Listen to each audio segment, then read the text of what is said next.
et bienvenue au Bon. Aujourd'hui, nous avons un invité intéressant, mais d'abord, laissez-moi vous poser une question. Pensez-vous que l'histoire d'un lieu résonne et influence les personnes et les actions là où nous sommes aujourd'hui?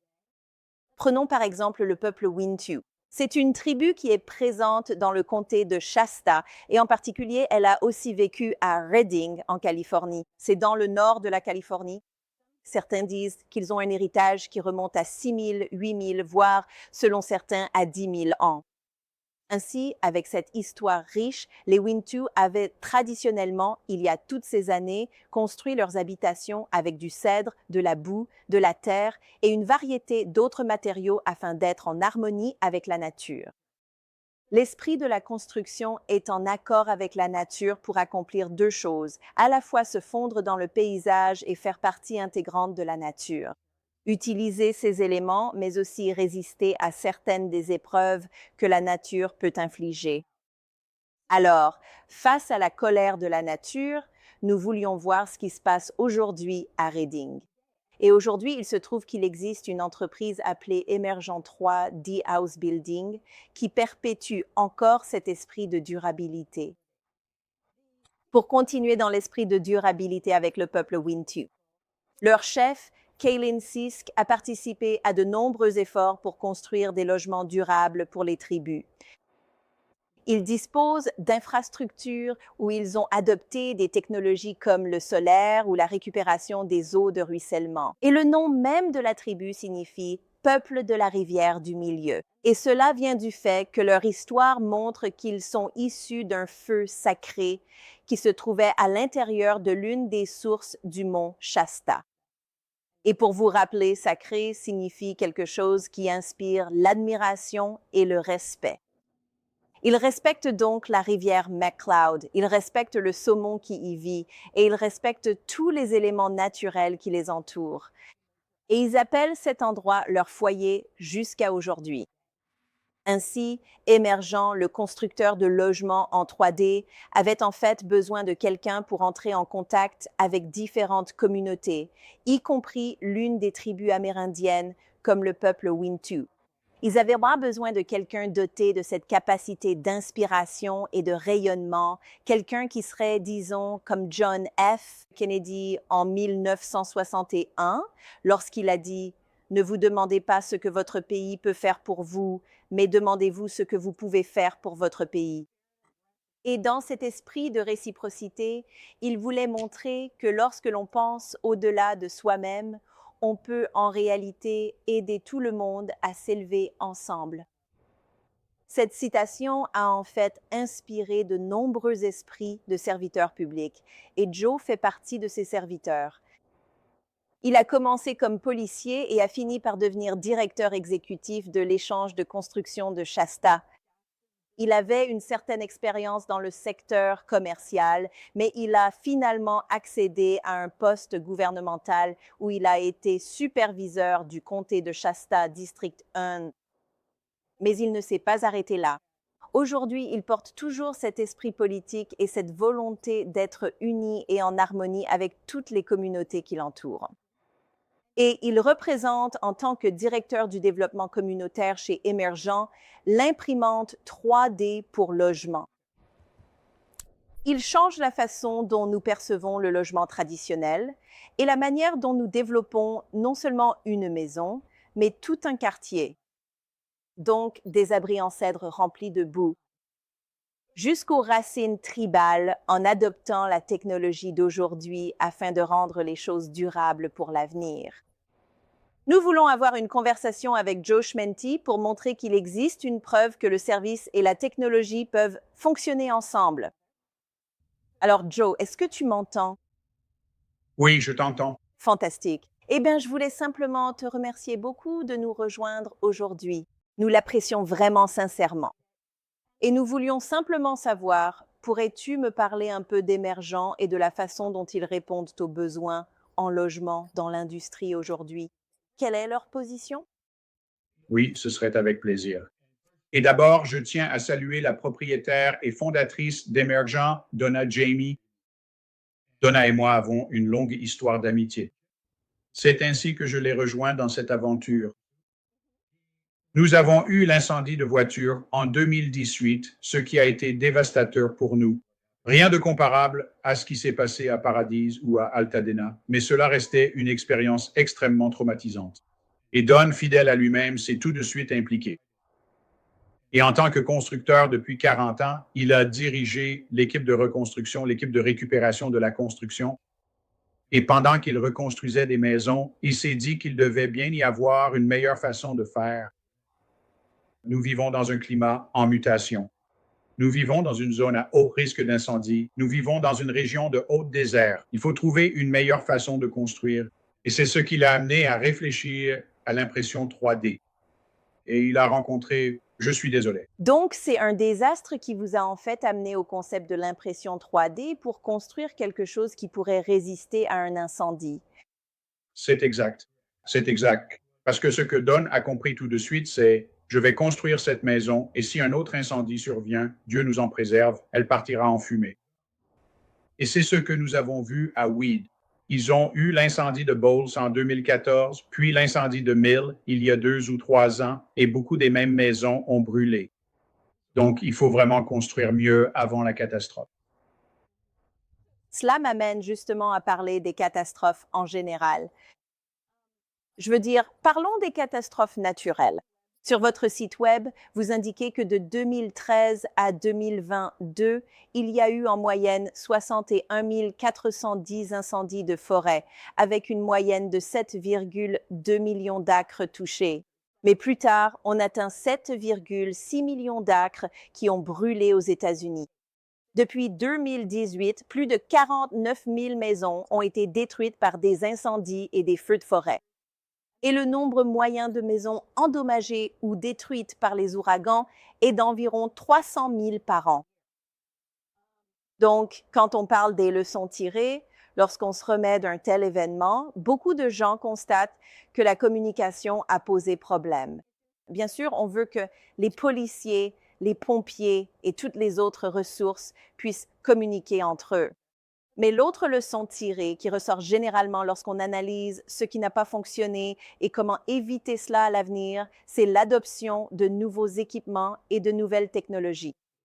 Et c'est là qu'Emergent intervient avec la technologie 3DCP.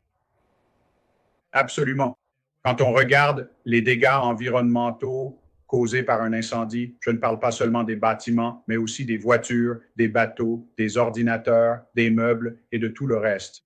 Cela fait désormais partie de l'air que nous respirons et de l'eau que nous buvons, et du sol sur lequel nous cultivons nos récoltes. Les dégâts environnementaux sont considérables. Il est donc vraiment temps pour nous de penser différemment. Et évidemment, c'est un défi. Chaque fois que l'on essaie d'introduire du changement, c'est difficile pour les gens, mais nous sommes persévérants. Et Dan et moi sommes très engagés dans ce que nous faisons. Et nous croyons que c'est le système de construction du futur. Cela ne va pas remplacer le logement tel que nous le connaissons, mais il y aura certainement une place pour les maisons imprimées en 3D à l'avenir. Et c'est ce que signifie 3DCP, impression 3D de béton. Est-ce un terme que vous avez inventé? Donc, à ce propos, avez-vous envisagé d'autres matériaux que le béton ou le béton reste-t-il vraiment votre référence? Pour l'instant, le béton est la référence et pour bien comprendre la dynamique, il s'agit d'une imprimante de type portique, donc c'est comme une imprimante de bureau. Sauf qu'on la place sur le chantier et elle imprime une maison, couche par couche de 2 pouces de large sur 1,5 pouce d'épaisseur jusqu'en haut. Elle utilise du gravier, du sable et du ciment que nous préparons sur place et cela présente de multiples avantages. D'abord, tout est approvisionné localement. Nous n'avons pas de camions toupies qui entrent et sortent. L'autre avantage, c'est qu'il y a moins de déchets de construction, ce qui est l'un des principaux impacts sur les décharges. Nos déchets de construction, tout le matériel qui provient d'un chantier, nous minimisons cela. Un autre avantage, c'est que les services d'urbanisme comprennent le béton, ils comprennent le ciment, ils comprennent cette composition. Donc, il est plus facile pour ce type de nouvelles idées de maison d'être accepté par la communauté du bâtiment. Et comment cela fonctionne-t-il dans les zones sismiques en Californie? Pour résister au séisme, comment préparer vos fondations? Le béton se fissure. Tout est conçu par des ingénieurs. Donc, vous concevez en fonction de la zone sismique dans laquelle vous vous trouvez. Et lorsque nous formulons notre béton, nous ajoutons certains additifs qui aident le béton à mieux adhérer. Et nous sommes très attentifs à la façon dont l'imprimante fonctionne et à la manière dont le béton est déposé. Nous avons donc quelqu'un à la centrale à béton qui surveille des éléments comme la température, l'humidité, le gravier, le sable et le mélange de ciment afin que nous produisions le béton de la meilleure qualité possible à ce moment de la journée.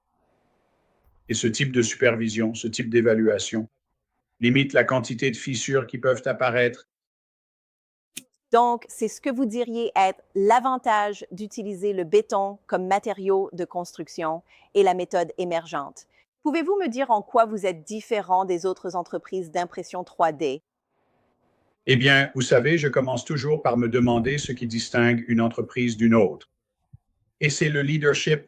Et encore une fois, j'admets que je suis partial parce que Don est un très bon ami à moi depuis plusieurs décennies, mais c'est un constructeur exceptionnel. Il comprend ce métier. Il le fait depuis qu'il est jeune homme. Il a même travaillé avec son père dans l'entreprise de ce dernier avant de lancer la sienne. Et j'ai assisté à des appels comme celui-ci où, littéralement, d'une manière très polie, car Don est un homme très poli, je l'ai vu donner des leçons à des ingénieurs sur la façon de construire. Donc, il faut vraiment cette capacité à comprendre la construction. Ce n'est pas simplement allumer son ordinateur. Il s'agit de comprendre tous les détails et toutes les dynamiques nécessaires pour bâtir une structure solide et durable. Donc, c'est clairement là que, selon moi, nous nous démarquons immédiatement. Est-ce que ce que vous dites, ou plutôt, est-ce que vous êtes en train de dire «Désolé, ma grammaire me fait défaut aujourd'hui», mais est-ce bien ce que vous dites? En gros, on peut avoir une structure en ciment, mais aussi, par exemple, des poutres en bois au plafond pour un aspect esthétique. On peut donc mélanger des matériaux qui ne sont pas 100% en béton, donc ce n'est pas entièrement béton. Oui, cela dépend de la façon dont vous construisez la maison. Par exemple, actuellement à Altadena, avec l'incendie d'Eaton, il n'y aura pas de bois à l'extérieur du bâtiment. Donc, les fermes de toit seront en métal, la toiture sera en métal, tout sera résistant au feu. Mais oui, l'impression en elle-même ne représente en réalité qu'environ 30% de la construction. Il reste encore la toiture, l'électricité, la plomberie, le système de chauffage et de climatisation, les placards, les équipements. Il reste encore tous ces éléments indispensables si vous voulez une construction de qualité. Je trouve ça fantastique. Alors, permettez-moi de dire à notre public que nous devons faire une très courte pause, mais restez avec nous. Nous revenons tout de suite. Et à notre retour, nous allons découvrir comment Émergent s'attaque à la crise du logement et comment il travaille avec les petites entreprises de construction familiale. Alors, restez avec nous. Nous revenons dans un instant.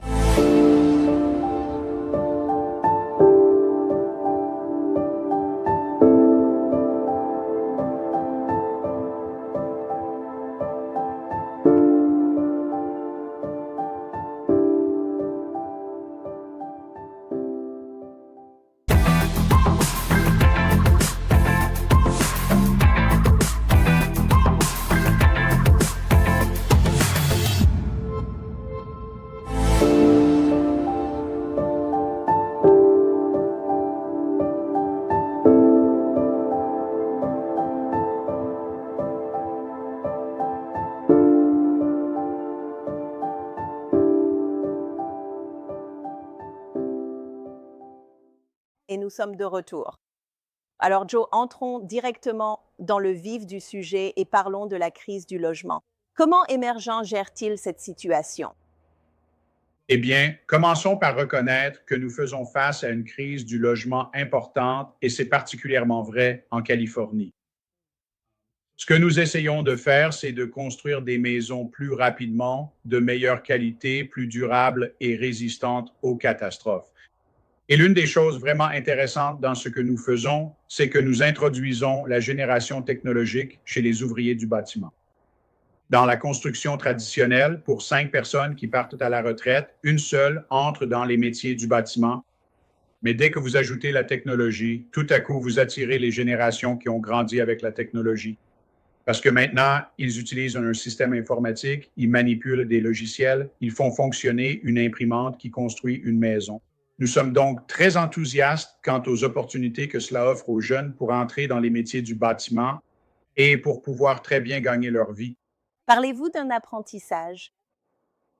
Oui, nous travaillons en étroite collaboration avec l'IUNA, c'est le syndicat international des ouvriers d'Amérique du Nord, et nous sommes très fiers d'être associés à eux, car ils apportent ce niveau d'excellence et cet engagement envers les travailleurs. Et c'est Important pour nous. notre objectif est que nos ouvriers s'offrirent d'acheter les maisons qu'ils construisent. C'est une idée très, À la Ford Steel, n'est-ce pas? Ford voulait faire cela avec sa construction sur chaîne d'assemblage dans les années 20. Alors, laissez-moi vous demander ceci. Si quelqu'un fait un apprentissage chez vous, c'est un type de programme d'apprentissage. Qu'en est-il d'une petite entreprise familiale de construction qui souhaite savoir comment élargir la gamme de services qu'elle propose dans le bâtiment? tout d'abord, nous sommes une petite entreprise et nous en sommes très fiers. Don est un entrepreneur de deuxième génération. Nous en sommes très fiers. Et moi, personnellement, ayant une formation en affaires, je crois que ce sont vraiment les entreprises entrepreneuriales qui font avancer l'économie en Amérique. Je soutiens donc pleinement cela. Il s'agit simplement de combiner les connaissances et l'expertise en construction que les gens acquièrent au fil des années avec une nouvelle technologie. Il y a 40 ans, Lorsqu'ils ont introduit le pistolet à clous, c'était une technologie assez importante. Et l'introduction du pistolet à clous a eu un impact sur la façon dont les architectes concevaient les maisons, car ils pouvaient désormais concevoir des murs de refend pour une meilleure solidité et stabilité. La même chose se produit avec l'architecture et l'impression 3D. Donc, tout le monde est le bienvenu dans ce domaine. Il faut juste comprendre que ce n'est pas simplement allumer l'ordinateur et laisser l'imprimante fonctionner. Il est nécessaire d'avoir une solide expérience en construction en tant que gestionnaire de construction. je vois. Donc, vous vous attendez à ce qu'une petite entreprise de construction connaisse déjà les bases, les codes du logement en Californie avant de lui apprendre à utiliser vos machines. C'est différent de faire venir quelqu'un comme apprenti qui vous suivrait et apprendrait tout depuis le début, comme un étudiant. Deux options, deux voies. L'une consiste à former des personnes et à les faire progresser dans le système, ce qui nous enthousiasme. Et l'autre, c'est de voir cette technologie se développer parce que nous y croyons. Plus cette technologie sera utilisée, meilleure elle deviendra. Je veux dire, regardez simplement les téléphones portables au cours des 20 dernières années.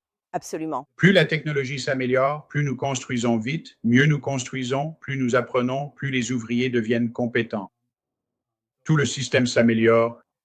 Donc, Donnez-moi un guide étape par étape. Si un quartier est détruit par une catastrophe naturelle et que c'est une solution qu'il souhaite envisager, parce que la solidité est meilleure, le temps de construction est plus rapide. Quel serait votre guide étape par étape que vous donneriez aux gens sur ce qu'ils doivent faire avant de commencer à reconstruire un quartier? Ou simplement à tout groupe qui souhaite acquérir un terrain et créer un tout nouveau quartier à partir de zéro?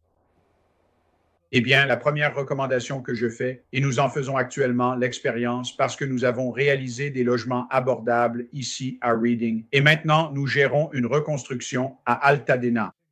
La première chose que nous encourageons, c'est une réunion d'équipe, une réunion Zoom, où la personne qui souhaite construire rencontre l'équipe émergente. Et il est très important qu'ils rencontrent Don, car les gens achètent auprès de personnes qu'ils aiment et en qui ils ont confiance. C'est très simple. Savoir qui est Don, l'écouter parler et comprendre son expérience, cela contribue vraiment à développer la relation. D'accord. Donc, Zoom est Première étape, Zoom. d'accord. La deuxième étape. Si ça marche, l'étape suivante consiste à faire appel à nos architectes et nous faisons également cela sur Zoom. Et nous avons de jeunes architectes, jeunes selon mes critères, car ils ont la quarantaine. L'un d'eux est basé à Tokyo, l'un d'eux est basé ici même à Reading, et ce sont probablement deux des jeunes hommes les plus compétents dans ce type de technologie.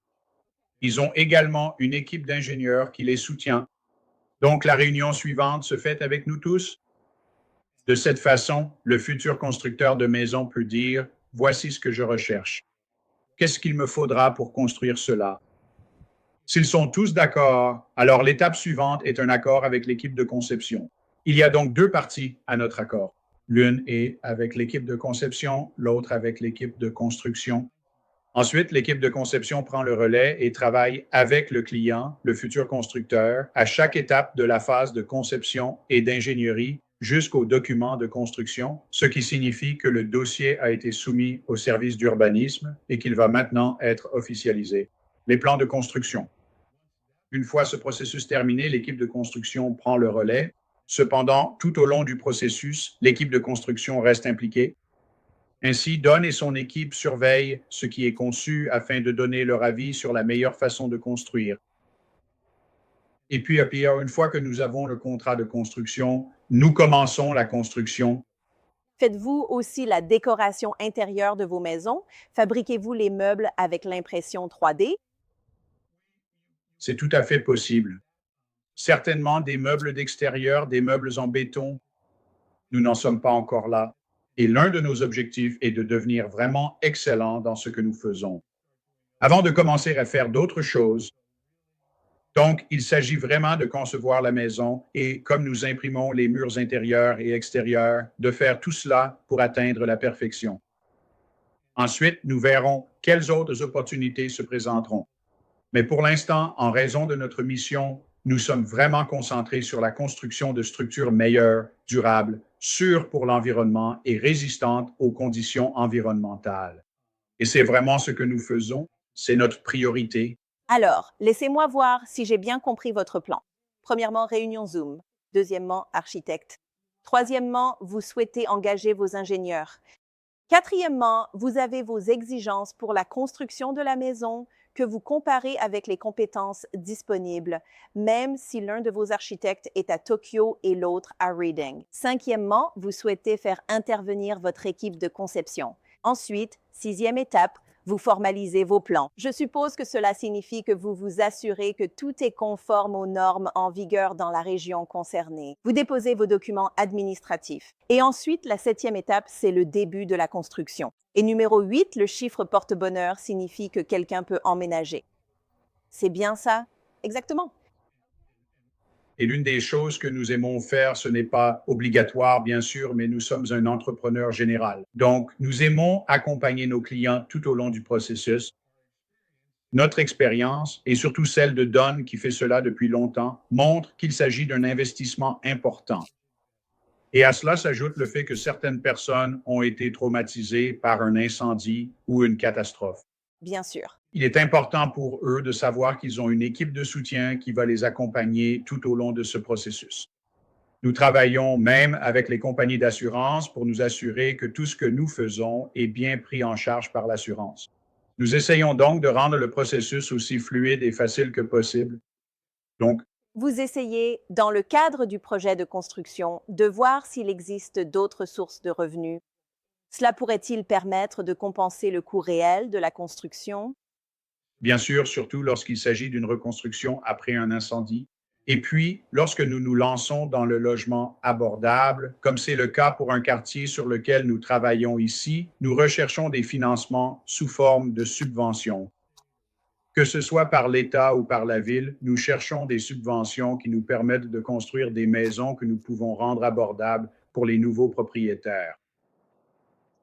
Pouvez-vous donc comparer pour moi le coût d'une maison traditionnelle et le coût d'une maison d'urgence imprimée en 3D? Quelle est la différence de coût? Quelle est la différence en termes de temps de construction? Juste à titre indicatif. Voici la façon la plus sûre de le dire. D'accord. Quel que soit le coût d'une construction conventionnelle, nous pouvons l'imprimer en 3D. Bien sûr, c'est une capacité. Mais y a-t-il des économies de temps ou de coût? Les coûts sont les mêmes, nous disons, car en arrivant sur un nouveau marché, nous ne savons pas ce qui est avantageux. Économiser. Du temps. Nous pouvons gagner du temps. En ce moment, on parle de 10 à 20 Mais voici le point important.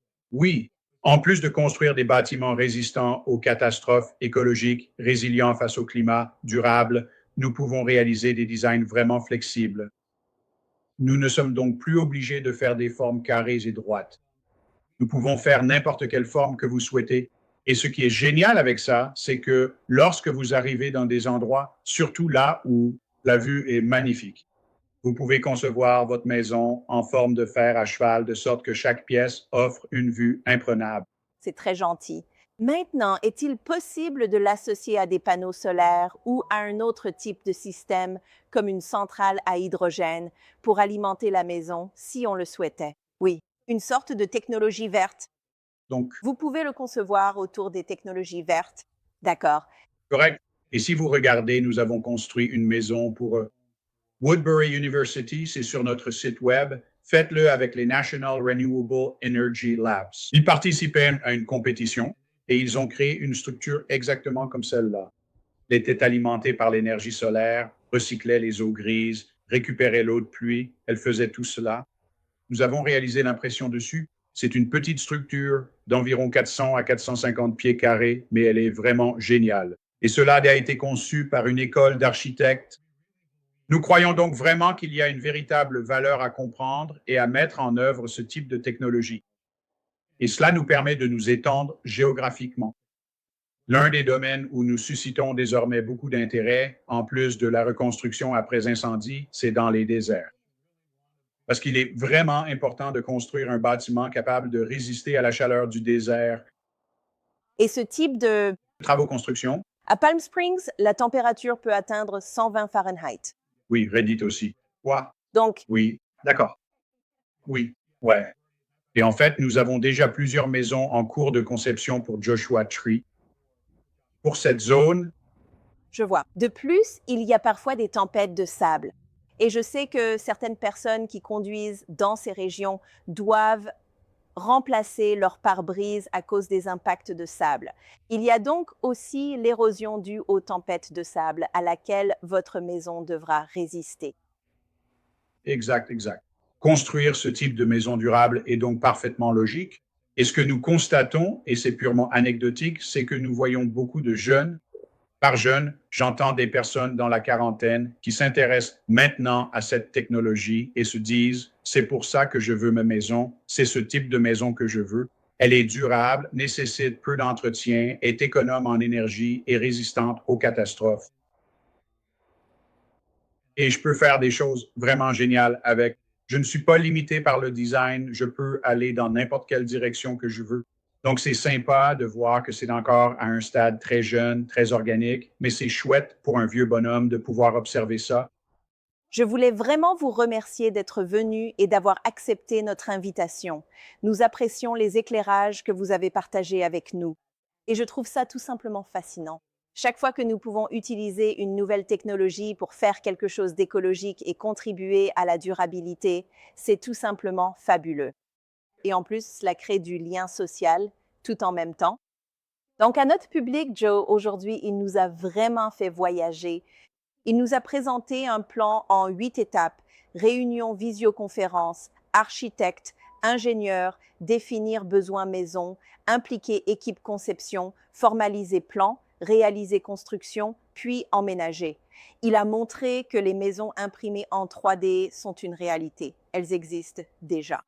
Elles permettent de gagner du temps, d'économiser de l'argent et offrent des conceptions flexibles.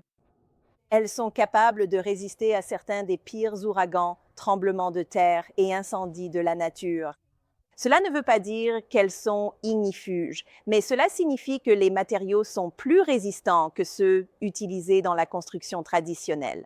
De plus, cela peut ajouter une corde supplémentaire à l'arc d'une entreprise de construction Aman Pop qui souhaite proposer ce service en plus. Et ils peuvent aussi tirer parti de leur service de construction traditionnel pour l'intérieur afin de le rendre plus chaleureux et accueillant. Joe a donc entrepris un parcours qu'il a mené du service public à la mobilisation des communautés au nom du projet de maison 3D émergente, imprimante.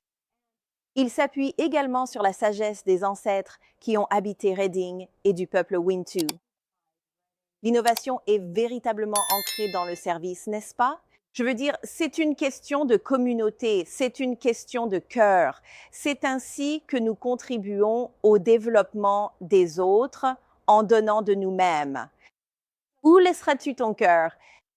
Joe a peut-être laissé le sien dans le district 1 du comté de Shasta, mais il met aussi un peu de son cœur, on dirait, dans chaque maison qui est conçue. Alors, n'oubliez pas de sourire à quelqu'un aujourd'hui. N'oubliez pas de lui donner un petit morceau de votre cœur. Et d'ici là, jusqu'à ce que nous nous retrouvions à nouveau.